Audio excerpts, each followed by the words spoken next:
الحمد لله رب العالمين والعاقبة للمتقين والصلاة والسلام على سيد الأنبياء والمرسلين وعلى آله وأصحابه الطيبين الطاهرين أما بعد فأعوذ بالله من الشيطان الرجيم بسم الله الرحمن الرحيم منها خلقناكم وفيها نعيدكم ومنها نخرجكم تارة أخرى صدق الله العظيم غوث اعظم بمنے بے سرو سامان مددے قبلہ دین مددے کعبہ ایمان مددے بگرداب بلا افتاد کشتی ضعیفانو شکستہ رات و پشتی بحق کے خواجہ عثمان ہارون مدد کن یا معین الدین چشتی مدد کن یا معین الدین چشتی مدد کن یا معین الدین چشتی۔ میرے پیارے آقا صلی اللہ تعالی علیہ وسلم کے پیارے دیوانوں، السلام علیکم ورحمۃ اللہ وبرکاتہ۔ ذرا بلند آواز سے میرے ساتھ مل کر درود و سلام کی نظریں پیش کریں۔ الصلاۃ والسلام علیک یا رسول اللہ، الصلاۃ والسلام علیک یا نبی اللہ، الصلاۃ والسلام علیک یا حبیب اللہ، وعلی آلک و اصحابک یا نور اللہ، صلی اللہ تعالی علیہ وسلم۔ وہ سوے لالا زار پھرتے ہیں، تیرے دن اے بہار پھرتے ہیں، جو تیرے در سے یار پھرتے ہیں، در بدر یوں ہی خوار پھرتے ہیں۔ اس گلی کا گدا ہوں میں جس میں مانگتے تاجدار پھرتے ہیں۔ آہ کل عیش تو کیے ہم نے، آج وہ بے قرار پھرتے ہیں، اور ہائے غافل وہ کیا جگہ ہے جہاں پانچ جاتے ہیں چار پھرتے ہیں۔ آج کی یہ محفل اس محلے کے جیالے نوجوانوں کی جانب سے سنی دعوت اسلامی کے زیر اہتمام منعقد کی گئی ہے۔ اس مناسبت سے احباب نے بہت سارے عنوانات دیے ہیں۔ میں نے ان آیات کی تلاوت کا شرف حاصل کیا جو کم و بیش ہر مسلمان کو یاد ہے۔ ہم اکثر جس وقت میت کو مٹی دیتے ہیں، یعنی کہ جب کسی مسلمان کو ہم قبر میں اتار دیتے ہیں، قبر میں لٹا دیتے ہیں، تو قبر میں لٹانے کے بعد جب ہم برگے اور اینٹیں لگا چکے ہوتے ہیں تو اس وقت ایک مسلمان کا دوسرے مسلمان پہ حق یہ ہے کہ وہ اس کو مٹی کے سپرد کرے۔ تو مسلمان دوسرے مسلمان کو مٹی دیتا ہے، زندہ فوت شدہ بندے کی قبر پر وہ مٹی ڈالتا ہے۔ تو جس وقت ہم پہلی مرتبہ کسی بندے کے اوپر مٹی ڈالتے ہیں تو دعا پڑھتے ہیں منہا خلقناکم، اسی مٹی سے تمہیں پیدا کیا گیا ہے۔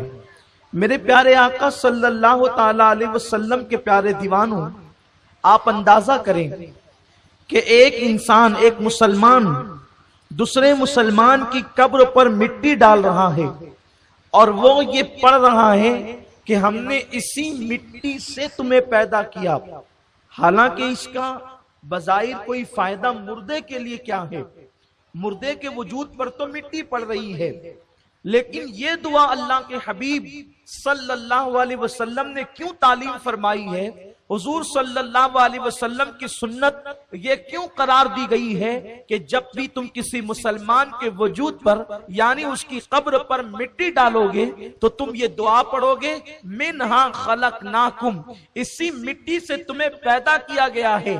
غرض کے پتا چلا کہ مٹی دینے والے کو بھی یہ احساس دلایا جا رہا ہے، اے مٹی دینے والے، آج تو کسی کو مٹی دے رہا ہے، کل تجھے بھی کوئی مٹی دے گا، اس لیے تو اپنے آپ پر، اپنی جوانی پر، اپنی زندگی پر، اپنی دولت پر، اپنی قوت پر بھروسہ کر کے غرور و تکبر نہ کرنا، بلکہ اللہ تبارک و تعالیٰ نے تجھے قابل غرور نہیں بنایا۔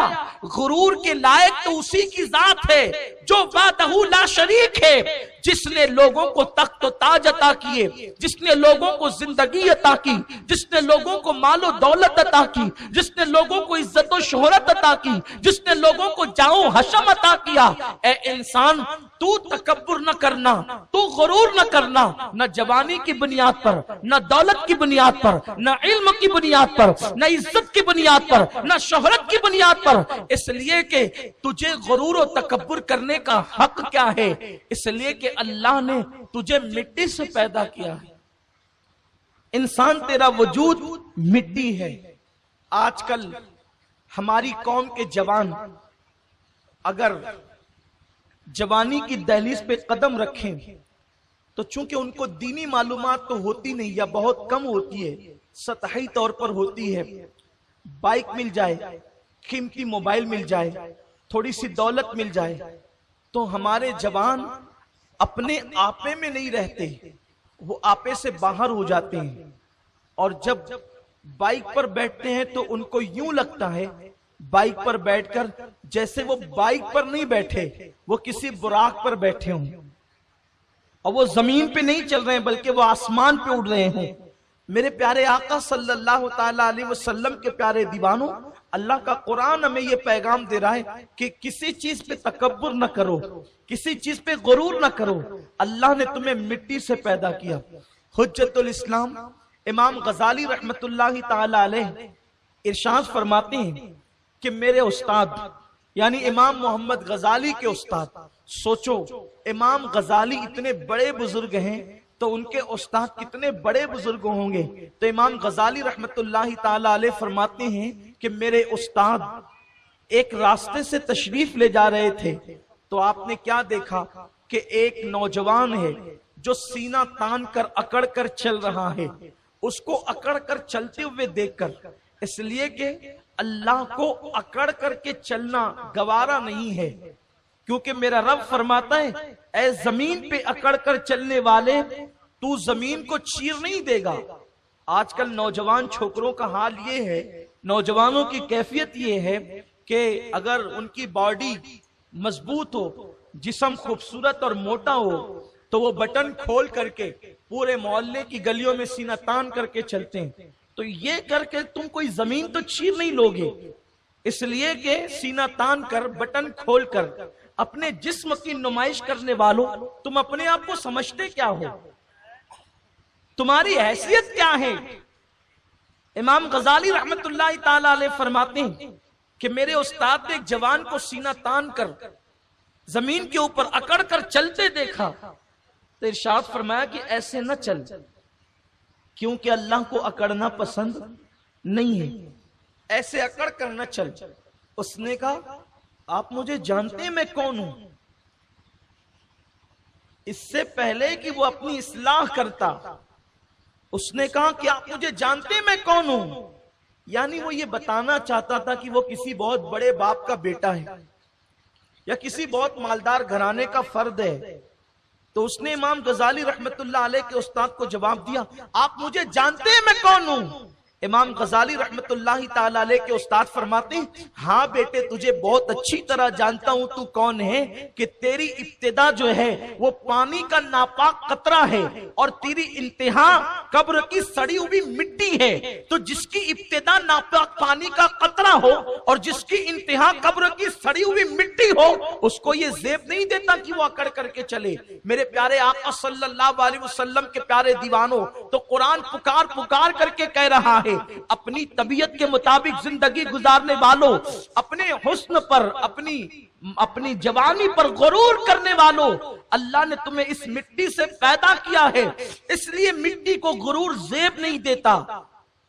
لڑکے تو لڑکے، نوجوان لڑکیوں کا بھی یہی حال ہے، اللہ ماشاءاللہ کہ اگر اللہ نے تھوڑی سی خوبصورتی دے دی ہے تو اس تھوڑے سے حسن پر لڑکیاں پھولے نہیں سماتی، اور گلے میں دوپٹہ، لمبے بالوں کی نمائش، اور معاذ اللہ پھر اس کے بعد اس سے گفتگو، اس سے بات چیت، یہاں کھڑی وہاں کھڑی، برتن دھلے تو گھر کے باہر گلی کے اندر بیٹھ کر، کپڑے دھلے تو گھر کے آنگن میں، باہر جانے سے زیادہ دلچسپی گھر میں رہنے کے اندر، دل نہیں لگتا، اطمینان نہیں ہوتا۔ آج کل کی بچیوں کا یہ شوق بڑھتا جا رہا ہے۔ وجہ کیا ہے؟ اس لیے کہ ہم خوبصورت ہے، جب تک کہ چار لڑکیاں ہمیں نہ دیکھیں، محلے کے لڑکے ہمیں نہ دیکھیں، تو پھر ہمارے حسن کی تعریف کون کرے گا؟ میں یہ نہیں کہتا کہ ہر محلے کے لوگ ایسے ہیں، یا یہ بھی نہیں کہتا کہ اس محلے کے لوگ ایسے ہیں، ایک عام بات کرتا ہوں کہ لوگ اس طریقے کی فکر لوگوں کی بڑھتی جا رہی ہے، اس طرح کا ذہن بچیوں کا بنتا جا رہا ہے، سیریل دیکھ کر، فلمیں دیکھ کر، ناول پڑھ کر، اور مغربی تہذیب میں ڈوبی ہوئی لڑکیوں کو دیکھ کر اس طرح کی سوچ و فکر بنتی جا رہی ہے کہ اگر حسن ہے تو نمائش ہونی چاہیے، اگر خوبصورت جسم ہے تو نمائش ہونی چاہیے۔ لیکن قوم کی ان بیٹیوں کو بتا دو، اے قوم کی بچیوں، جسم کی نمائش کرنا یہ کوئی فن نہیں، جسم کی نمائش کرنا اس میں کوئی فائدہ نہیں، جسم کی نمائش کرنا، اللہ اکبر، اس میں تمہارا کوئی فائدہ نہیں ہے سوائے نقصان کے۔ اللہ عز و جل کے پیارے حبیب مصطفیٰ کریم رؤوف الرحیم صلی اللہ علیہ وسلم کے ارشاد کا مفہوم ہے، اللہ کے پیارے حبیب غیب کا نبی صلی اللہ علیہ وسلم ارشاد فرماتے ہیں کہ جو لڑکیاں اپنی خوبصورتی کی نمائش کرتی ہے،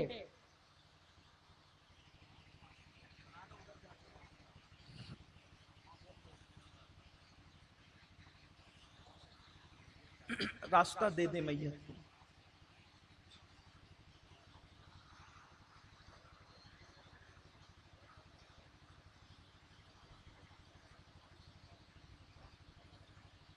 ایک بار درود شریف پڑھ لیں آپ لوگ۔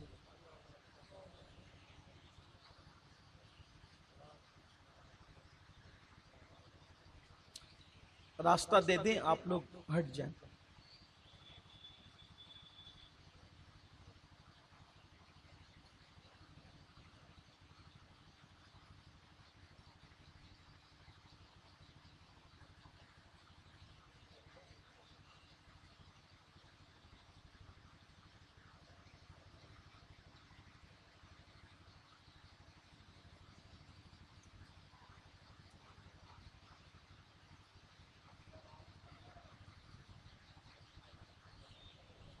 ایک مرتبہ بلند آواز سے درود شریف پڑھ لیں۔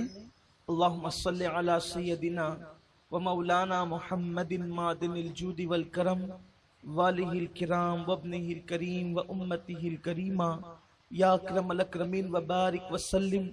صلاۃ و سلام علیک یا رسول اللہ، صلاۃ و سلام علیک یا نبی الرحمہ، صلاۃ و سلام علیک یا شفیع الامہ، صلی اللہ تعالی علیہ وعلی آلہ واصحابہ یا جد الحسن والحسین۔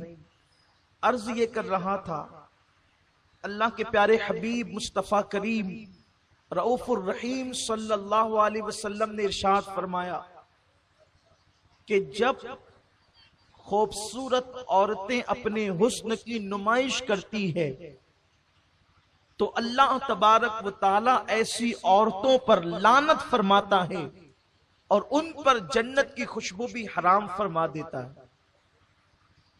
انسان کو گناہ جوانی میں اچھے لگتے ہیں، لیکن جیسے ہی جوانی ڈھلنے لگتی ہے انسان کو گویا کہ اپنے آپ سے وحشت ہونے لگتی ہے، اپنے آپ سے نفرت ہونے لگتی ہے. پھر انسان محفلیں پسند کرنے کی بجائے تنہائی پسند کرتا ہے.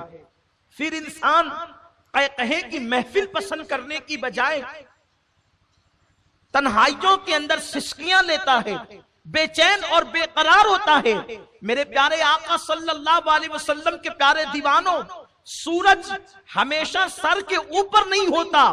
ایک وقت وہ آتا ہے سب کو تپا دینے والا، سب کو حرارت دینے والا، سب کو تپش دینے والا سورج تھوڑی دیر کے بعد ڈھل جاتا ہے. اے انسان، یہ روزانہ ڈھلنے والا سورج تجھے پیغام دے رہا ہے کہ جیسے میں ڈھل رہا ہوں ویسے تیرا شباب بھی ڈھل جائے گا، ویسے تیری جوانی بھی ڈھل جائے گی. اور یاد رکھنا، ڈھلنے والی جوانی کی طرف لوگوں کی توجہ تو ہٹ ہی جاتی ہے، لیکن جنہوں نے جوانی کے اندر اللہ کی نافرمانی کی، جنہوں نے گناہ کیا، رب کے غضب کو دعوت دیا، نہ وہ دنیا کے رہتے ہیں نہ آخرت کے، نہ سماج کے رہتے ہیں نہ خود کے.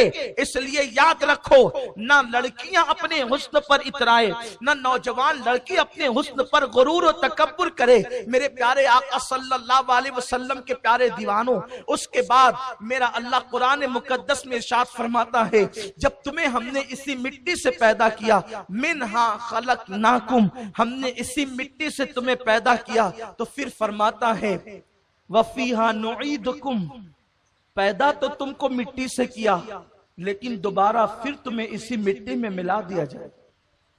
اب بتائیں، مٹی سے پیدا ہونے والا انسان، اس کو تو غرور زیبا تھا بھی نہیں، لیکن اب وہ دوبارہ پھر مٹی میں ملایا جائے گا. سوچئے، تھوڑا سا غور کیجئے، تھوڑا سا دھیان دیجئے، ایک تصور کیجئے کہ انسان تیرا یہ 5-6 فٹ کا وجود جس پر تو کتنا ناز کرتا ہے، جب تک تیری سانسیں چل رہی ہے، اگر بدن پر تھوڑی سی مٹی لگ جائے تو فوراً بھویں چڑھا کر کے صاف کرتا ہے. کرنا بھی چاہیے، کسی کو میلے کپڑے پسند تو نہیں، لیکن مٹی ہلکی سی لگتی ہے تو ہم فوراً جو ہے اپنے وجود سے مٹی کو صاف کرتے ہیں. ایک وقت وہ آئے گا جب یہ پورا وجود مٹی کے اندر مل جائے گا، یہ پورا وجود مٹی میں ملے گا، اور جس جگہ مٹی میں ملے گا اسی جگہ کو قبر کہتے ہیں. اللہ پاک ارشاد فرماتا ہے کہ ہم تمہیں اسی مٹی میں ملا دیں گے. ایک دن آپ پر بھی، ہم پر بھی، سب پر آئے گا کہ ہمیں مٹی ہو جانا ہوگا. سوچئے وہ لمحات کتنے دردناک ہوں گے، وہ لمحات کتنے کربناک ہوں گے. نہ جہاں کوئی دوست ہوگا، نہ جہاں کوئی یار ہوگا، نہ جہاں کوئی ساتھی ہوگا، نہ جہاں کوئی سنگت ہوگی، نہ دولت کی رانائیاں ہوگی، نہ ماں باپ کی شفقتیں ہوگی، نہ دوستوں کی ٹولیاں ہوگی، نہ اپنے بیگانوں کی کوئی جماعت ہوگی، کچھ نہیں ہوگا. وہاں تنہا تنہا تنہا اکیلے انسان.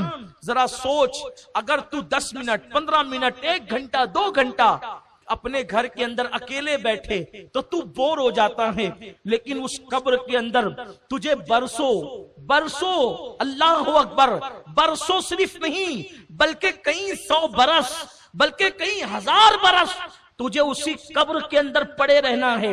اور وہاں کوئی تیرا پرسان حال نہیں، بس وہاں تو فیصلہ یا تو تیرے اچھے عمل کی بنیاد پر ہونا ہے یا تو تیرے برے عمل کی بنیاد پر ہونا ہے. ہاں وہاں تو چھوٹی چھوٹی باتوں پر عذاب ہونا ہے. جس کو تو بہت چھوٹا سمجھ رہا تھا، ان چھوٹے چھوٹے چیزوں پر بھی تجھے عذاب دیا جائے گا. اسی کو عذاب قبر کہتے ہیں. اللہ کے پیارے حبیب مصطفیٰ جان رحمت صلی اللہ تعالی علیہ وسلم ارشاد فرماتے ہیں کہ انسان کی قبر کی پہلی رات بڑی دردناک اور بھیانک ہوتی ہے، بڑی خطرناک ہوتی ہے. مسلمانوں سوچو، پہلے تو رات ہے اور اس کے بعد وہ رات ٹرین کی رات نہیں، وہ رات قبرستان کی رات نہیں، وہ رات سفر کی رات نہیں، بلکہ غیب دا نبی عالم ما کانا وما یکون رسول ارشاد فرما رہے ہیں انسان کی قبر کی پہلی رات بڑی بھیانک اور بڑی دردناک ہوتی ہے۔ میں تھوڑی سی آپ کی توجہ چاہتا ہوں، ہوٹلوں پر بیٹھ کر کے گھنٹوں گانے سننے والوں، پرانے گانوں کے نام پر گانے اور غزلوں میں ڈوب جانے والوں، ان مشاعروں میں جانے والوں جہاں پر باضابطہ طور پر شاعری کے لیے عورتوں کو مدعو کیا جاتا ہو اور پھر عورتوں کو بٹھا کر کے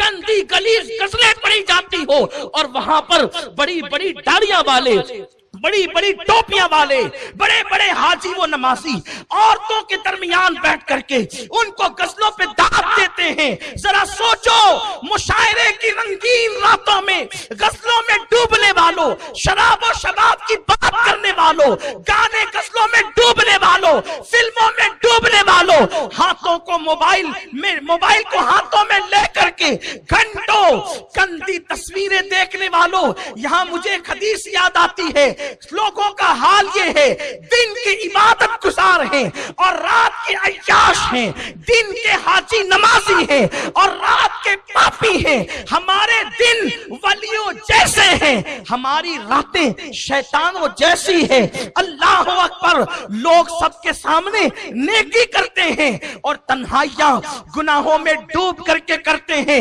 ایک حدیث پاک ابن ماجہ شریف کی جو آج کے دور کی عکاسی کرتی ہے، اللہ کے پیارے حبیب غیب دا نبی صلی اللہ علیہ وسلم فرماتے ہیں قیامت کے دن کچھ لوگ پہاڑوں جیسی نیکیاں لے کر آئیں گے، لیکن ان کی نیکیاں اللہ ایسے اڑا دے گا جیسے دھول کو ہوا میں اڑا دیا جاتا ہے۔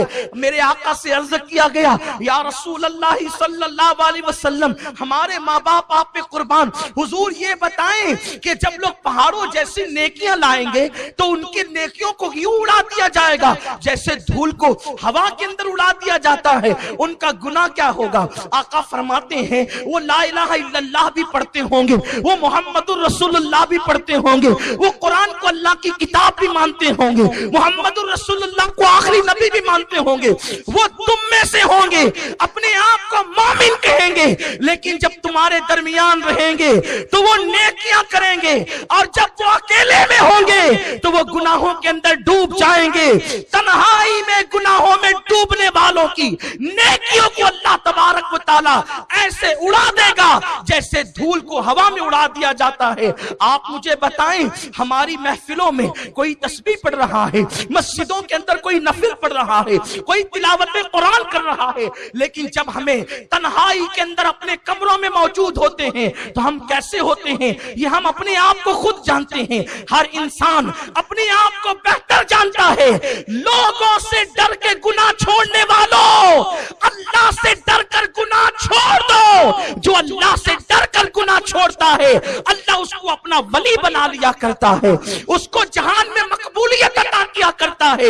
وہ زمین کے اوپر رہتا ہے تو بھی لوگ اس سے محبت کرتے ہیں، وہ زمین کے اندر جاتا ہے تو بھی لوگ اس سے محبت کرتے ہیں۔ عرض یہ کر رہا تھا، میرے اور آپ کے آقا غیب دا نبی صلی اللہ علیہ وسلم فرماتے ہیں انسان کی قبر کی رات کتنی بھیانک ہوتی ہے۔ پہلے تو قبر کا دن بھی دیکھیں، قبر کا دن بھی اندھیرے میں ڈوبا ہوتا ہے۔ جب قبر کا دن بھی اندھیرے میں ڈوبا ہو تو قبر کی رات کتنی بھیانک ہوگی۔ اس رات میں تمہیں بھی آنا ہے، اس رات سے ہمیں بھی سامنا کرنا ہے۔ ہائے مسلمان، جس نے اپنی زندگی کے لمحے لمحے کو گناہ کے لیے وقف کر دیا، غیبت، چغلی، شراب و کباب، جوؤں کے اڈے، خدا جانے کیا کیا گناہ ہماری زندگی میں ہیں۔ میری قوم کے جوانوں، قبر کی پہلی رات کا ذرا تصور کرو جسے میرے آقا علیہ السلام نے بیان کیا ہے۔ محلے میں مہلت ملتی ہے تو تم کوڑیاں لے کر کے بیٹھتے ہو، تاش کے پتے لے کر کے بیٹھتے ہو، 3 پتی کا گیم لے کر کے بیٹھتے ہو۔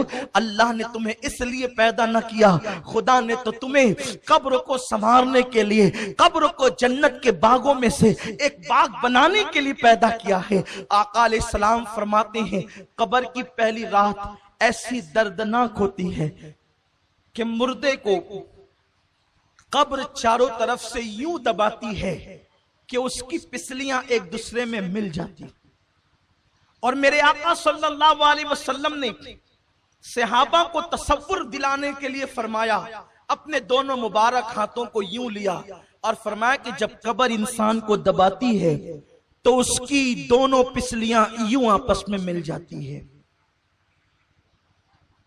پسلی پر تھوڑی سی مار لگتی ہے تو ہم بے چین ہو جاتے ہیں. اے میری قوم کے جوانوں، گناہ کرنے والوں، اللہ کو ناراض کرنے والوں، رب کو غضب کی دعوت دینے والوں، ذرا سوچو، اگر صرف قبر کا دبانا ہی ہوتا اندر تو یہی عذاب ہمارے لیے کافی تھا. قبر دباتی ہے اور پسلیاں ایک دوسرے میں آپس میں مل جاتی ہیں. بیٹوں کا حال کیا ہے؟ بیٹیوں کا حال کیا ہے؟ کائنات میں سب سے زیادہ اگر کوئی کسی سے پیار کرتا ہے تو ماں اپنی اولاد سے پیار کرتی. جب بیٹے کو دفن کر دیا جاتا ہے تو بھی ماں اپنے پلوں سے آنسو پوچھتی ہے، لیکن جب بھاتی کا لقمے سامنے آتے ہیں تو وہ بھی 2 لمحے کے لیے اپنے مرحوم بیٹے کو بھول جاتے. لوگ تمہاری بھاتی کھا رہے ہوتے ہیں اور ادھر مردے کو قبر دبا رہی ہوتی ہے.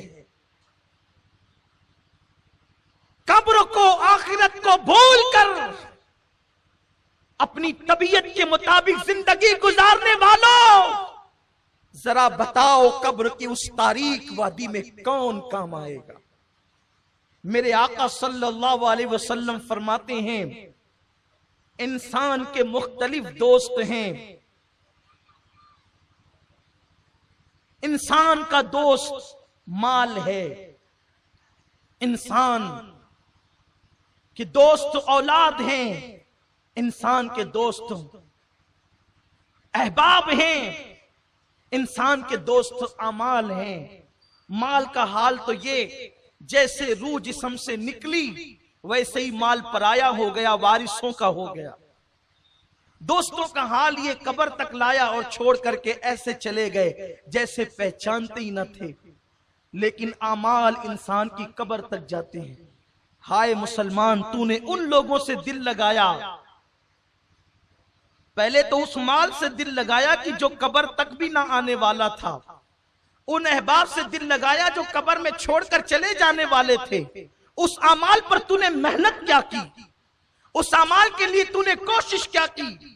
مسجد میں آتا نہیں تھا، اور آتا تھا تو حال یہ کہ ایسا لگے جیسے کوئی ڈنڈے برسا رہا ہو اور تو بھاگ جاتا تھا. جمعہ کے دن بھی آخر میں آ کر کے 2 رکعت پڑھ کر کے بھاگ جانے والوں، میرے آقا علیہ السلام فرماتے قبر دباتی ہے، پسلیاں دونوں ایک دوسرے میں مل جاتی ہیں. وہ منزل سے گزرنا ہے، تصور کرو. میرے آقا فرماتے قبر میں اندھیرا اتنا ہوتا ہے پہلی رات میں کہ سفید کفن ہونے کے باوجود انسان کو اپنے ایک ہاتھ کو دوسرا ہاتھ سجھائی نہیں دیتا. انسان کو اپنا وجود نظر نہیں آتا، اور نیچے مٹی، اوپر مٹی، دائیں مٹی، بائیں مٹی، آگے مٹی، پیچھے مٹی، مٹی ہی مٹی. اور اس کے بعد پھر اس پر عذاب قبر یوں مسلط کیا جاتا ہے. یہ کسی لیڈر کا قول نہیں کہ مسکرا کر کے بھلا دو، یہ کسی مولوی کا کہنا نہیں کہ شک کر سکو، یہ اس رسول کا فرمان ہے جو زمین پہ بیٹھ کر عرش پر نظر رکھتا ہے. یہ اس رسول ہاشمی کا فرمان ہے جس کی نگاہ سے خدا کی ذات نہ چھپی، اس کی نگاہ سے قبر کی بات کیا چھپ سکتی ہے. وہ عالم ما کان و ما یکون رسول جسے اللہ نے معلم کائنات، معلم انسانیت بنا کر کے مبعوث فرمایا، اس رسول کا فرمان ہے کہ ابھی قبر کی تاریکی چھٹتی بھی نہیں ہے کہ انسان پر عذاب قبر یوں مسلط ہوتا ہے کہ انسان جن جن چیزوں سے دنیا میں ڈرتا تھا وہ ساری چیزیں اس کی قبر میں بھیجی جاتی ہے جو اس کو ڈرا کر کے دہشت زدہ اور وحشت زدہ کرتی ہے. مثال کے طور پر دنیا میں کتے سے ڈرتا تھا تو کتے قبر میں آ کر اس کو ڈراتے ہیں. چپکلی سے ڈرتا تھا تو چپکلیاں ڈراتی ہے. چوہے سے ڈرتا تھا تو چوہوں کو بھیجا جاتا ہے اور وہ اس کو ڈراتے ہیں. سوچو گلی کے کونے پر کھڑے ہیں اور کتا آ جائے تو ہم دور بھاگتے ہیں. قبر کے اندر جب اس طریقے سے کتوں کو، چوہوں کو، چپکلیوں کو، سانپوں، بچھوؤں کو جب مسلط کیا جائے گا تو اس 2 گز زمین میں جہاں پر کروٹ بدلنے کے لیے جگہ نہیں ہے، وہاں سے کہاں بھاگو گے؟ چیخو گے، آواز کہاں تک پہنچے گی؟ چلاؤ گے، آواز کہاں تک جائے گی؟ مسلمان تو کتنا نادان ہے، تجھے اللہ نے محمد الرسول اللہ جیسا نبی عطا کیا، تجھے اللہ نے قرآن مقدس جیسی کتاب عطا کی، تجھے اللہ نے اللہ اکبر ہدایت یافتہ بندوں کا دامن عطا کیا اولیاء کرام کا، لیکن تو نے دنیا دنیا دنیا اور دنیا کی موج مستی میں اپنا وقت ایسے گزار دیا کہ تو نے آخرت کی کوئی فکر نہ کی، قبر کی کوئی پرواہ نہ کی۔ ہاں اگر تجھے وقت ملتا تو تو گناہوں میں ڈوب جاتا۔ تو نے آخرت کے لیے کیا کیا؟ تو نے قبر کے لیے کیا کیا؟ اللہ کے پیارے حبیب غیب دا نبی صلی اللہ علیہ وسلم فرماتے ہیں مردہ اسی سے ہراساں ہوتا ہے، پریشان ہوتا ہے کہ اس کے پیر کی طرف سے عذاب آتا ہے، اس کے سر کی طرف سے عذاب آتا ہے، اس کے کانوں کی طرف سے عذاب آتا ہے، اس کے ہاتھوں کی طرف سے عذاب آتا ہے، اور چو طرف سے عذاب آ کر کے اس کو اپنی لپیٹ میں لے لیتا ہے۔ اللہ کے پیارے حبیب غیب دا نبی صلی اللہ علیہ وسلم فرماتے ہیں حال یہ ہوتا ہے کہ اگر اس نے ایک وقت کی نماز کبھی جان بوجھ کر جاگتے میں قضا کر دی تھی، چھوڑ دی تھی، تو ایک وقت کی نماز چھوڑنے کے بدلے میں اس پر 99 سانپ مسلط کیے جاتے ہیں، جس میں سے ایک ایک سانپ کی طاقت کا عالم یہ ہے کہ اگر وہ کسی پہاڑ پہ ڈنک مارے تو پہاڑ ریزہ ریزہ ہو جائے، اگر وہ دنیا میں پھنکار دے تو اس کی پھنکار کی گرمی سے دنیا کے سارے انسان مر جائیں۔ ایسے 99 سانپ اس مردے پہ مسلط کیے جاتے ہیں۔ اس کے بعد ایک فرشتہ جو آنکھ سے دیکھتا نہیں، جو کان سے سنتا نہیں، جو زبان سے بولتا نہیں، گونگا بہرا اندھا فرشتہ اس پہ مسلط کیا جاتا ہے، اور نماز چھوڑنے کی وجہ سے صرف ایک گوزا جب وہ اس کے وجود پہ مارتا ہے تو وہ ایسے پس جاتا ہے جیسے چنے پہ ہتھوڑا مارنے سے چنا پس جاتا ہے۔ رات کے 2-3 بجے تک جگ کر کے نماز فجر ترک کرنے والوں، ذرا اس چابک اور اس گوزے کا تصور کرو، سوچو اور غور کرو کہ کیا یہ نازک وجود، یہ چھوٹا سا جسم، کیا اللہ کے عذاب کو برداشت کر سکے گا؟ کیا رب تبارک و تعالیٰ کے عذاب کو برداشت کر سکے گا؟ نہیں اور ہرگز نہیں۔ تو پھر یہ رنگریلیاں کیوں ہیں؟ یہ طبیعت کے مطابق زندگی کیوں ہے؟ یہ گھروں پہ لگے ہوئے تمہارے اینٹینے، یہ اینٹینے نہیں، یہ ایریل نہیں، یہ جہنم کے سامان ہے۔ تمہارے گھروں کی رنگین ٹیویاں جو تمہیں ڈش لگانے پہ مجبور کرتی ہے، تمہارے بچے جو تمہیں مجبور کرتے ڈش لگانے پر، اس میں 100 سے زائد چینل پر گندی ننگی اور آوارگی کی فلمیں دیکھنے والوں، یہ صرف تمہیں نہیں بلکہ تمہاری پوری اولاد کو جہنم کا ایندھن بنانے کے لیے راہ جہنم پر لے کر کے جا رہے ہیں۔ خدارا ذرا اپنے حال پہ رحم تو کرو۔ اگر یہ کہا گیا ہوتا کہ 1 سال کے بعد موت آئے گی تو شاید ہم 1 سال پہلے سدھر جاتے، 10 سال کے بعد موت آئے گی تو ہم 10 سال پہلے سدھر جاتے، لیکن موت نے تو کوئی وقت نہ دیا، کسی کو موقع نہ دیا۔ موت کب آئے گی، کیسے آئے گی، کس وقت آئے گی، کس حال میں آئے گی، اسے پر کوئی اطلاع کسی کو نہیں دی گئی۔ ٹی وی دیکھنے والوں، موبائل کو ہاتھ میں لے کر کے انٹرنیٹ پر گندے مناظر دیکھنے والوں، جس وقت تمہارے ہاتھ میں موبائل ہو اور اسی وقت اللہ نہ کرے تمہیں موت آ گئی، اس وقت جب تم گندے مناظر دیکھ رہے ہو یا فلمیں تم ننگی اور آوارگی کی دیکھ رہے ہو، اسی وقت تمہیں موت آ گئی تو تم اللہ کو کیا منہ دکھاؤ گے؟ مصطفیٰ جان رحمت صلی اللہ علیہ وسلم ارشاد فرماتے ہیں جس کو جس حالت میں موت آئے گی وہ قیامت کے دن اسی حالت میں اٹھایا جائے گا۔ اللہ کے حبیب صلی اللہ علیہ وسلم فرماتے ہیں بہت چھوٹی چھوٹی چیزیں جس کو لوگ سمجھتے ہیں اس پر بھی اللہ لوگوں پہ قبر میں عذاب فرمائے گا۔ میرے آقا علیہ السلام فرماتے ہیں کہ لوگ پیشاب کے چھینٹوں سے نہیں بچتے، اس بنیاد پر بھی اللہ ان کو عذاب قبر میں مبتلا کرے گا۔ اس حدیث کو پڑھنے کے بعد میں نے کتاب بند کی اور میں سوچنے لگا کہ اللہ کے حبیب صلی اللہ علیہ وسلم فرما رہے ہیں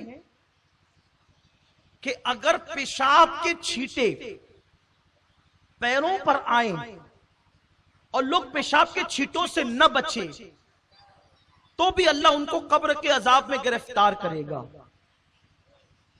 پیشاب تو اپنے پیٹ سے نکلی ہے، اب سے اپنے پیٹ سے نکلنے والی گندگی، اپنے پیٹ سے نکلنے والی غلاظت، اگر ہم اس سے نہ بچیں تو اللہ عذاب قبر میں گرفتار کرے گا، عذاب قبر میں مبتلا کرے گا۔ اور قبر کا عذاب کیا ہے؟ کفن چھین لیا جائے گا، جسم کو قبر کے کیڑے، سانپ اور بچھو کھائیں گے، پوری قبر کے اندر آگ بھڑکا دی جائے گی۔ یہ عذاب قبر کی ہلکی سی جھلک ہے۔ میرے آقا صلی اللہ علیہ وسلم ارشاد فرماتے ہیں قبر میں جو عذاب دیا جاتا ہے جو میں جانتا ہوں، اگر تمہیں بتا دوں تو تم گھروں میں رہنا چھوڑ دو اور پاگلوں کی طرح جنگلوں میں بھٹکنے لگو۔ حضور نے نہیں بتایا، صرف اشارہ کر دیا۔ اس کا مطلب یہ ہے کہ آقا جو جانتے ہیں وہ کوئی نہیں جانتا، اور یہ بھی میرے رسول کی شان کی بات ہے۔ حضور وہ سب کچھ جان کر بھی لوگوں کے درمیان محلے میں انسانیت کی حیثیت سے ہے۔ اس کا مطلب حضور کی عقل اور اپنی عقل دونوں برابر نہیں ہے۔ ہمیں پتا چلے تو ہم پاگل ہو جائیں، ارے لوگ بھیانک ایکسیڈنٹ دیکھ کر کے پاگل ہو جاتے ہیں، تو قبر کا عذاب سننے کے بعد جو کما کہو عذاب دیا جائے گا وہ کیسے برداشت ہو سکتا ہے؟ تو اللہ کے حبیب صلی اللہ علیہ وسلم فرماتے ہیں اگر میں تمہیں بتا دوں مکمل طور پہ کہ قبر میں کیا ہوتا ہے تو تم ایسے گھلنے لگو گے جیسے نمک پانی میں گھلنے لگتا ہے۔ تم اپنی جگہ پر سلامت نہیں رہ سکتے، گھل جاؤ گے تم۔ وہ قبر ہے جسے دردناک عذاب کے حوالے سے اللہ کے حبیب علیہ الصلوۃ والتسلیم نے بیان فرمایا ہے۔ تو ایک معمولی سا عمل جس کو ہم کہتے ہیں پیشاب کے چھینٹوں سے نہ بچنا، یعنی کھڑے کھڑے کچھ لوگ پیشاب کرتے ہیں تو پیر پہ چھینٹے آتے ہیں، کچھ لوگ بیٹھ کر بھی بے احتیاطی سے کرتے ہیں تو بھی پیشاب کے چھینٹے آتے ہیں۔ وہ پیشاب کے چھینٹوں سے نہ بچو تو بھی انسان عذاب قبر میں گرفتار ہوگا۔ حیرت ہے جتنا زیادہ ناپاک پیشاب ہے اس سے زیادہ ناپاک گناہ ہے۔ گناہ اور پیشاب کی ناپاکی میں زمین آسمان سے بڑا فرق ہے، کیونکہ پیشاب اگر کہیں لگ گیا پانی ڈال دو تو پیر پاک ہو جائے گا، بدن پاک ہو جائے گا، لیکن اگر گناہ کا دھبا لگ گیا تو 7 سمندر کا پانی بھی گناہ کا دھبا نہیں دھل سکتے۔ تو پیشاب اگر ناپاک چیز پیر پہ لگ جائے اڑ کر کے اور کوئی اس سے نہ بچے، احتیاط نہ کرے، تو اللہ عذاب قبر میں گرفتار کرے گا۔ تو اس سے زیادہ ناپاک تو گناہ ہے۔ وہ کوئی گناہ میں ڈوبا رہے، اور وہ بھی وہ گناہ نمازوں کا ترک کرنا، جوا کھیلنا، تاش کے پتے کھیلنا، محلے کی لڑکیوں پہ بد نظری کرنا، پڑوسیوں کے حقوق دبانا، غصب کرنا، ایک دوسرے کے حقوق ادا نہ کرنا، ماں باپ پہ ظلم کرنا، ماں باپ پہ زیادتی کرنا، بیوی پہ ظلم کرنا، بیوی پہ زیادتی کرنا، اولاد کا حق ادا نہ کرنا، کتنے بڑے بڑے جرائم ہیں۔ اس سے بچنے کی کیا صورت ہے؟ اور ایک اہم بات، پیشاب اپنے پیٹ کی غلاظت ہے، وہ نکلی اور پیر پہ پڑی اور ہم اس سے نہ بچے تو عذاب قبر میں گرفتار ہوں گے۔ اور جتنی زیادہ ناپاک پیشاب ہے اتنا ہی ناپاک شراب بھی ہے، دونوں کی ناپاکی برابر برابر، یعنی کہ پیشاب کا پینا اور شراب کا پینا دونوں ایک ہے۔ یہ میں کوئی لطیفہ نہیں کہہ رہا ہوں، میں آپ کے سامنے اس کی شرعی حیثیت بیان کر رہا ہوں کہ شراب اسلام میں اتنی ہی ناپاک مانی گئی ہے جتنا کہ پیشاب ناپاک ہے. تو مجھے بتاؤ، اگر پیشاب کے چند چھینٹے بدن پہ لگ جائیں تو انسان اللہ کے عذاب پہ گرفتار ہوتا ہے، تو جو لوگ پیشاب کی طرح ناپاک شراب اپنے منہ کے اندر ڈالیں اور اپنے پیٹ میں ڈالیں تو ان پر کیسا عذاب ہوگا؟ ان پہ عذاب کی کیفیت کیا ہوگی؟ ان پہ عذاب کی سختی کیا ہوگی؟ میرے آقا صلی اللہ علیہ وسلم کے دیوانوں، آیت مبارکہ کا آخری ٹکڑا، اب میں اس پہ نہیں پہنچ سکوں گا، بس ایک بات عرض کر کے اپنی گفتگو مکمل کروں. شاید کسی کی زندگی میں انقلاب پیدا ہو جائے. خدا کے لیے اپنی قبر کی تیاری کرو. قبر میں کسی نے نہیں آنا،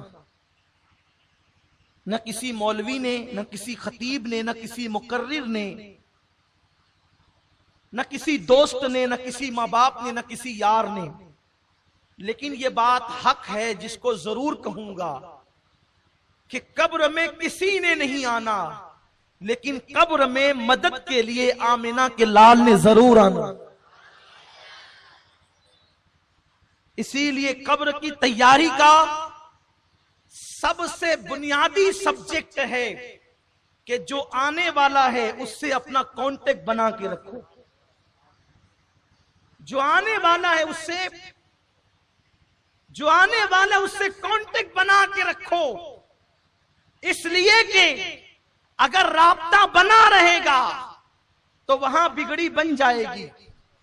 قبر اندھیری ضرور ہے، قبر میں تاریکی ضرور ہے، قبر میں سانپ اور بچھو ضرور ہیں، قبر میں عذاب ضرور ہے، قبر میں آگ ضرور ہے، قبر کا دبانا ضرور ہے، قبر کا بے قرار کرنا ضرور ہے، قبر کی وحشت ضرور ہے، قبر کی دہشت ضرور ہے. سب چیزیں حق ہیں، لیکن اس کے لیے ہے جس کی قبر میں آمد مصطفیٰ نہیں ہے. جہاں وہ آ جائے تو پھر اندھیرا کیسا قبر میں لہرائیں گے تا حشر چشمے نور کے جلوہ فرما ہوگی جب طلعت رسول اللہ. اس لیے ان سے رشتہ جوڑے رکھو، ان سے رابطہ بنا کر کے رکھو. رابطہ کیسے بنے گا؟ نعرہ بھی لگائیں، شراب بھی پیئیں تو رابطہ بنا رہے گا. نعتیں بھی پڑھیں، کیرم بھی کھیلیں، گلیوں میں بیٹھ کر کے کوڑیاں بھی کھیلیں اور خود فتوے بھی دے کہ جائز ہیں. ٹھیک ہے، اب آپ کے فتوے پہ عمل ہوگا. اللہ کے حبیب صلی اللہ علیہ وسلم فرماتے ہیں ایک زمانہ ایسا آئے گا قریب قیامت کہ جاہل لوگ فتویٰ دیں گے اور وہ خود بھی گمراہ ہوں گے اور دوسروں کو بھی گمراہ کریں گے. آقا علیہ السلام فرماتے ہیں ایسے لوگوں کے پاس نہ بیٹھنا. فتویٰ دینا مفتی کا کام ہے، آپ کا نہیں. لیکن میں سمجھتا ہوں بیچارے مفتی صاحبان تو فتویٰ بہت کم دیتے ہیں. ہوٹلوں پہ بیٹھے ہوئے ہماری عوام فتوے زیادہ دیتی ہے، اور وہ بھی بدعت اور شرک کے فتوے سے کم تو کوئی فتویٰ ہے ہی نہیں.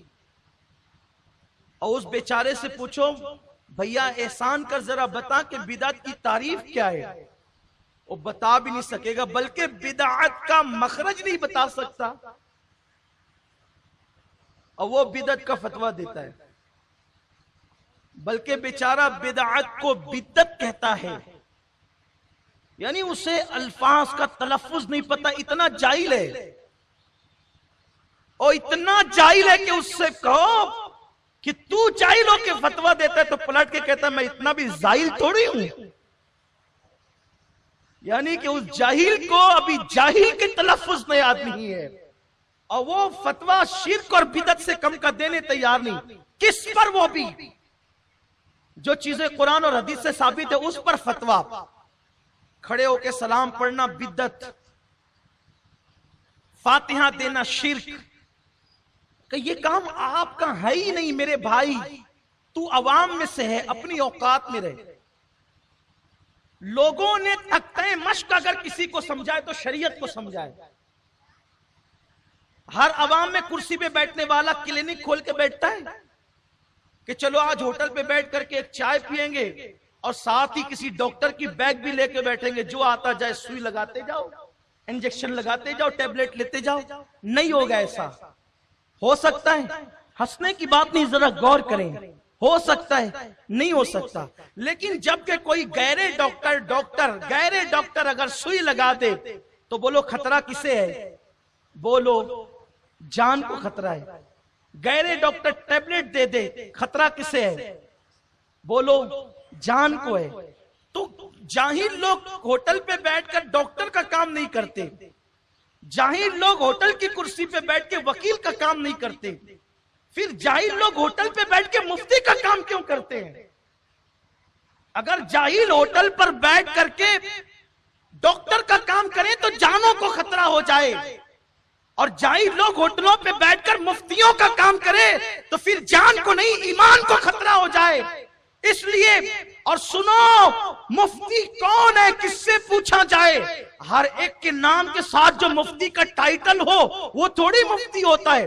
ورنہ ہم نے تو کشمیر میں ایک عورت کے ساتھ مفتی کا سرنیم پڑھ کے میں نے ایک ساتھی سے کہا یار یہ عورت کتنی خوش نصیب ہے کہ مفتی بن گئی. تو میرے ساتھیوں نے ہنس کر کے کہا سید صاحب وہ مفتی علم کے اعتبار سے نہیں ہے بلکہ اس کا سرنیم ہے. میں نے کہا یا اللہ، مفتی بھی سرنیم ہوتا ہے؟ تو ہر ایک کے نام کے ساتھ ٹائٹل مفتی کا لگ جائے، علامہ کا لگ جائے، مولانا کا لگ جائے، اس سے نہیں پوچھ سکتے فتویٰ. قرآن سے پوچھو فتویٰ. کس سے پوچھ سکتے؟ تو قرآن کہتا ہے فَاسْأَلُوا أَهْلَ الذِّكْرِ إِن كُنتُمْ لَا تَعْلَمُونَ. انہی سے پوچھو جو اہل ذکر ہیں. کس سے پوچھے اللہ؟ یہ نہیں کہا مولویوں سے مفتیوں سے پوچھو، کہا کہ کس سے پوچھو؟ اہل ذکر، جو ذکر والے ہیں. اللہ ذکر والوں سے پوچھے وہ بتا ذکر کیا ہے، ذکر کیا ہے، ذکر کسے کہتے ہیں؟ تو کہا جو اہل ذکر ہے وہ پرسکون ہے، کیونکہ کہا الا بذکر اللہ تطمئن القلوب. ان کے دلوں میں سکون ہے جو ذکر والے ہیں. اللہ یہ ذکر کیا ہے؟ ذکر والوں سے پوچھے تو یہ ذکر کیا ہے؟ تو حضرت عبداللہ ابن عباس کہتے ہیں ذکر اللہ ہوا محمد الرسول اللہ. اللہ کا ذکر محمد الرسول اللہ ہے. تو کہا جو ہم نالین مصطفیٰ میں رہتے ہیں اگر فتویٰ پوچھنا ہے تو ان سے پوچھا جائے، وہ خود بھی ہدایت پر ہے، تمہیں بھی ہدایت کی راہ پہ لے جائیں گے. ہر ایک سے نہ پوچھو، اہل ذکر سے پوچھو. اس کا مطلب علم کے ساتھ کبھی کفر بھی آ سکتا ہے، کیونکہ شیطان کے پاس علم تھا، کفر ہو آ گیا، تو اس لیے علم کے ساتھ کفر بھی آئے گا. تو بات دور نکل گئی. تو عرض یہ کر رہا تھا کہ بھائی آپ فتویٰ نہیں دیا کریں، جس کا کام اس کو سونپ دیا کریں. اور آپ تو فتویٰ ایسی چیز پہ دیتے ہیں کہ شاید شیطان بھی کبھی حیران رہ کر کے سوچتا ہوگا کہ میں نے ابھی تک کے اس عنوان پر جو ہے وہ اس طرح کوئی سخت حکم نہیں لگایا کہ یہ 4 قدم مجھ سے آگے بڑھ گیا. کون سا فعل بدعت اور شرک آپ کہتے ہیں؟ وہ کہا کہ یہ جو آپ لوگ مائک کے اندر صبح فجر میں نماز جو سلام پڑھتے ہو نماز فجر کے بعد، یار کتنوں کی نیند خراب کرتے ہیں. قسم سے یار یہ سنیوں کو تو عجیب ہے، اللہ انہیں عقل عطا کرے. کتنوں کی نیند خراب کرتے ہیں.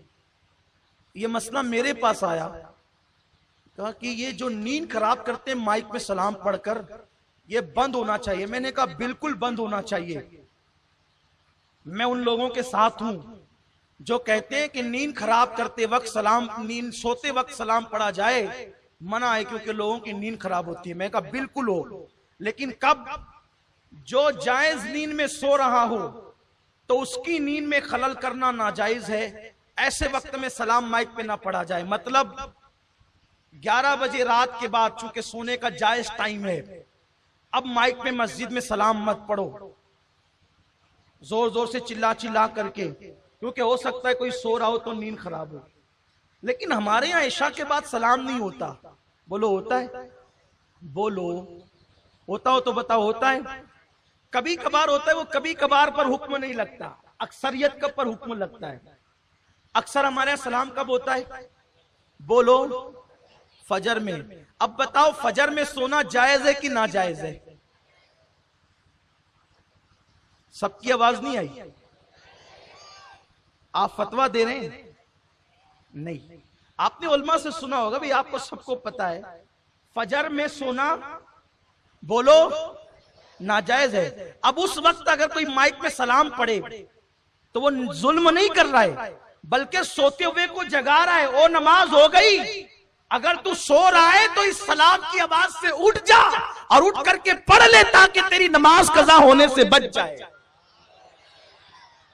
اس وقت تو منع کرنے کا کوئی مسئلہ ہی نہیں ہے، کوئی پرابلم ہی نہیں ہے. آپ کیوں منع کرتے ہو؟ اور آپ اس کو بدعت اور شرک کہتے ہیں. کہتے ہیں نہیں ٹھیک ہے، سلام پڑھنا تو قرآن سے ثابت ہے، لیکن یہ سلام الصلاۃ والسلام علیک یا رسول اللہ یہ کہاں سے ثابت ہے؟ کہ اللہ کی عزت کی قسم یہ تو صحابہ سے ثابت ہے. صحابہ نے پڑھا بار بار الصلاۃ والسلام علیک یا رسول اللہ، اور خدا کی قسم سے صحابہ نے نہیں پڑھا بلکہ مولا کائنات علی مرتضیٰ کہتے ہیں میں حضور علیہ السلام کے ساتھ ایک مرتبہ جنگل سے گزر رہا تھا، اچانک دور سے آواز آئی الصلاۃ والسلام علیک یا رسول اللہ. تو میں نے ادھر ادھر دیکھا، مجھے کچھ نظر نہیں آیا. آقا نے مسکرا کے کہا علی دیکھتا کیا ہے؟ میں نے عرض کی حضور کچھ آواز آ رہی ہے. فرمایا سلام کی نا؟ ہاں یا رسول اللہ سلام کی. ارشاد ہوا علی وہ پہاڑ دکھتا ہے؟ جی یا رسول اللہ. اس پہ پتھر دکھتا ہے؟ جی یا رسول اللہ. آقا فرماتے وہی پتھر مجھ پہ سلام پڑھ رہا ہے. اللہ اکبر. پتا چلا یہ سلام کی برکت ہے. اگر پتھر اتنی دور سے پڑے تو وہ پتھر کہاں ہے حضور وہ بھی دیکھتے ہیں، اور وہ پتھر کون ہے حضور وہ بھی دیکھتے ہیں. جب سلام پڑھنے والے پتھر پر نظر پڑتی ہے تو سلام پڑھنے والے انسان پہ نظر کیوں نہیں پڑ سکتی؟ چلے یہ تو مان لیا کہ الصلاۃ والسلام علیک یا رسول اللہ جائز ہے، لیکن یہ جو شعر میں پڑھتے ہو مصطفیٰ جان رحمت پہ لاکھوں سلام، اے شہنشاہ مدینہ الصلاۃ والسلام، کعبے کے بدر الدجا تم پہ کروڑوں درود، یا رسول اللہ تیرے در کی فضاؤں کو سلام، اے صبا مصطفیٰ سے کہہ دینا غم کے مارے سلام کہتے ہیں. یہ جو شعر میں پڑھتے ہو یہ کہاں سے ثابت ہے؟ میں نے کہا یہ تو ایسا ثابت ہے کہ جو منکرین ہیں ان کی کتاب میں بھی لکھا ہے، اور وہ بھی کس نے پڑھا ہے. یہ سلام شعر والا سلام، اشعار والا میدان کربلا سے پڑھا گیا ہے. اور پڑھنے والا کون تھا؟ امام حسین کا شہزادہ امام زین العابدین نے پڑھا ہے. اور کیا پڑھا ہے؟ ان کی زبان چونکہ عربی تھی تو انہوں نے عربی میں پڑھا ہے ان التیاریح الصبا یوما الى ارض الحرم بلغ سلامی رودتا فیہ النبی المحترم. اے ہوا جب تیرا گزر مدینہ منورہ کی طرف ہو تو حضور کے روضے پر جا کر کے ادب کے ساتھ میرا سلام عرض کرنا. یہ شعر کون کہہ رہا ہے؟ امام زین العابدین. تو بس جاتے جاتے مجھے یہی پیغام دینا ہے، قبر میں آئے گا کون؟ حضور تشریف لائیں. قبر میں کون آئے گا؟ اچھا یہ بات اگر آپ کو ایسا لگتا ہے کہ میں عقیدت میں کہہ رہا ہوں، ویسے تو ہماری تقریریں عقیدت ہی میں ہوتی ہے، زندگی کا مقصد عقیدت ہے، لیکن اگر حوالہ چاہیے تو بخاری شریف کی حدیث ہے کہ قبر میں جو سوال ہوگا وہ یہ ہوگا ما کنت تقول بحق حاضر رجل، ان کے بارے میں کیا کہتا تھا. تو امام بخاری حدیث لائے، اس سے پتا چلتا ہے کہ حضور قبر میں آئیں گے، حضور تشریف لائیں گے قبر میں. اور جب حضور قبر میں آئیں گے تو پوچھا جائے گا ان کے بارے میں کیا کہتا تھا، کیا کہتا تھا ان کے بارے میں. تو حضور قبر میں تشریف لائیں گے، اسی لیے کہتا ہوں جب وہ آئیں گے بنا کے رکھو، تعلقات بنا کے، ریلیشن بنا کے رکھو. اور ریلیشن بنانے کے لیے سب سے آسان طریقہ ہے سلام کرنا. ریلیشن بنانے کا آسان طریقہ ہے بولو سلام کرنا اور تحفہ بھیجنا. سلام کسی کو بار بار کرو تو پہچان ہو جاتی ہے، سلام کسی کو بار بار کرو تو پہچان ہو جاتی ہے، اور تحفہ دو تو محبت پیدا ہوتی ہے. کیونکہ آقا فرماتے ہیں تحدو تحبو، ہدیہ دو تو محبت بڑھے گی، اور آقا فرماتے ہیں میرے لیے سب سے بہترین ہدیہ میری امت کی طرف سے درود شریف کا تحفہ ہے. تو آقا پہ درود بھی پڑھتے رہو، سلام بھی پڑھتے رہو، ادھر محبت بھی بڑھے گی اور ادھر پہچان بھی بڑھے گی. اس لیے لیکن ان لوگوں کے تعلقات کیسے بنیں گے جو محلوں میں کوڑیاں بھی کھیلتے ہیں، تاش کے پتے بھی کھیلتے ہیں، بد نظریاں بھی کرتے ہیں، کیسے بنے گی؟ ان کے تعلقات کیسے بنیں گے؟ اس لیے کہ میرے آقا علیہ السلام فرماتے ہیں کہ تمہارے اعمال ہفتے میں 2 مرتبہ میری بارگاہ میں پیش کیے جاتے ہیں. تمہیں نیکی کرتے ہوئے دیکھتا ہوں تو غمگین ہو جاتا ہوں، تمہیں نیکی کرتے دیکھتا ہوں تو خوش ہو جاتا ہوں، دعا کرتا ہوں، اور گناہ کرتے دیکھتا ہوں تو غمگین ہو جاتا ہوں. اب مجھے بتاؤ جو اپنے اعمال سے گناہ کر کے آقا کو غمگین کرتے ہیں ان کے تعلقات حضور سے کیسے بنیں گے؟ جو نیکیاں کر کے خوش کریں گے ان کے تعلقات آقا سے بنیں گے. تو اگر تعلقات بنانا ہے تو نیکیوں کی طرف آؤ. جو بات اخیر میں اختتام پہ کہنے چلا تھا وہ یہ کہ قبر کا حال کیا ہے ذرا سوچو اور اس سلسلے میں غور کرو.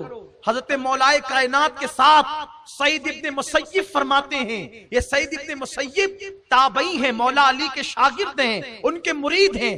فرماتے ہیں میں مولا کائنات کے ساتھ جب قبرستان گیا تو مولا علی نے قبر والوں کو سلام کیا اور سلام کر کے کہا اے قبر والوں تمہارا حال کیا ہے، کیسے ہو تم؟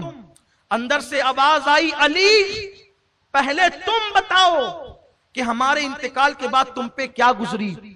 تو مولا کائنات فرماتے ہیں سننا چاہتے ہو تو سنو، تمہاری دولت تمہارے وارثوں میں تقسیم ہو گئی، آج تمہارے وارثین عیش کرتے ہیں، حساب تم نے دینا ہے، عیش وہ کرتے ہیں.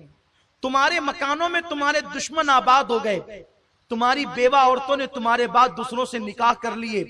اب اس سے زیادہ میں تمہیں کیا بیان کروں؟ پھر مولا کائنات شیر خدا علی مرتضیٰ نے کہا بتاؤ مرنے کے بعد تم پہ کیا بیتی؟ اپنی راتوں کو گناہوں کے لیے وقف کرنے والے، اپنی طبیعت کے مطابق زندگی گزارنے والے، حضور سید عالم کی بے ادبی کرنے والے، بد عملی کرنے والے، بد عقیدگی کی دعوت دینے والے، مسجدوں سے دور ہونے والے، ذرا سنے تو صحیح. مولا کائنات نے پوچھا ہم نے تو بتا دیا کہ تمہارے بعد ہم پہ کیا گزری، اب ذرا تم بھی بتاؤ کہ قبر میں تم پہ کیا گزری. تو اندر سے ایک قبر سے غمگین سی آواز آئی اور کہا علی تم سے کیا کہیں، بات اتنی ہے کہ کفن پھٹ گیا بوسیدہ ہو گیا، کفن پھٹ گیا میلا ہو گیا بوسیدہ ہو گیا، جسم کے پورے بال گر گئے، آنکھیں پانی بن کر کے بہنے لگی، جسم سڑنے لگا گلنے لگا، قبر کے کیڑوں کی غذا بن گیا. علی پیٹ پھول کر کے پھٹ گیا اور پھٹنے کے بعد اس پیٹ سے ایسی دردناک اور خطرناک بدبو آتی ہے کہ اگر ہم پر کوئی اور بھی عذاب مسلط نہ کیا جاتا، صرف ہمارے پیٹ کی بدبو ہم پہ مسلط کی جاتی تو بھی یہ ہمارے لیے کافی تھا. لیکن اتنی خطرناک بدبو ہے کہ برداشت نہیں ہوتی. علی اس سے زیادہ تمہیں کیا سنائیں؟ مولا کائنات سن کر کے زاروں قطار رونے لگے.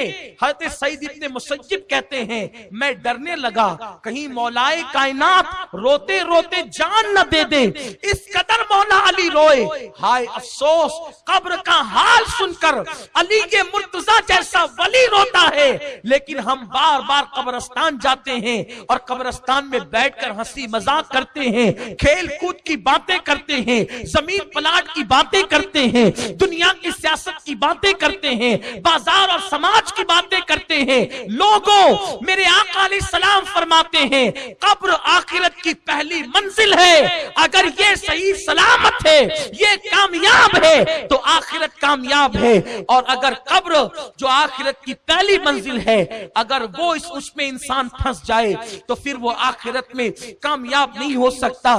دنیا کے ہر ایگزام ہال میں اگر ایک مرتبہ امتحان میں انسان فیل ہو جائے تو پھر وہ محنت کر کے کامیاب ہو سکتا ہے، لیکن اللہ کے امتحان میں ایک مرتبہ ناکام ہوا تو پھر وہ دوبارہ کامیاب نہیں ہو سکتا. اس لیے میرے پیارے آقا صلی اللہ علیہ وسلم کے پیارے دیوانوں، میں امید کرتا ہوں ہم آج اللہ کی بارگاہ میں سچی توبہ کر کے اپنے گناہوں سے معافی طلب کریں اور اپنی قبر کو اور آخرت کو بہتر بنانے کی کوشش کریں.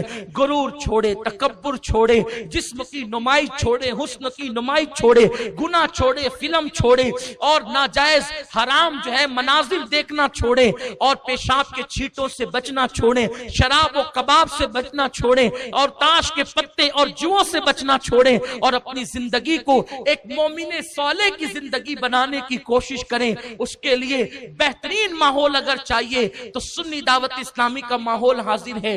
الحمدللہ ہر اتوار کو آپ ہی کے شہر کے اندر الگ الگ مسجدوں میں آدھے آدھے دن کا قافلہ مرکز سنی دعوت اسلامی جامع مسجد یا رسول اللہ سے جاتا ہے. آپ آدھے دن کی قربانی دے کر اپنے شہر ہی میں قافلے میں شریک ہوں، دین سیکھیں، زندگی گزارنے کا طریقہ سیکھیں، ہفتہ واری اجتماع میں آئے معلومات میں اضافہ کریں. رسالت کے پروانوں ہر سنیچر کو بعد نماز عشاء سنی دعوت اسلامی کے عالمی مرکز اسماعیل حبیب مسجد میں سنی اجتماع ہوتا ہے. آپ حضرات پابندی کے ساتھ اس میں شرکت فرمائیں. سنی دعوت اسلامی کی website sunni dawat islami.net پر وزٹ کریں اور بہت ساری دینی معلومات حاصل کریں.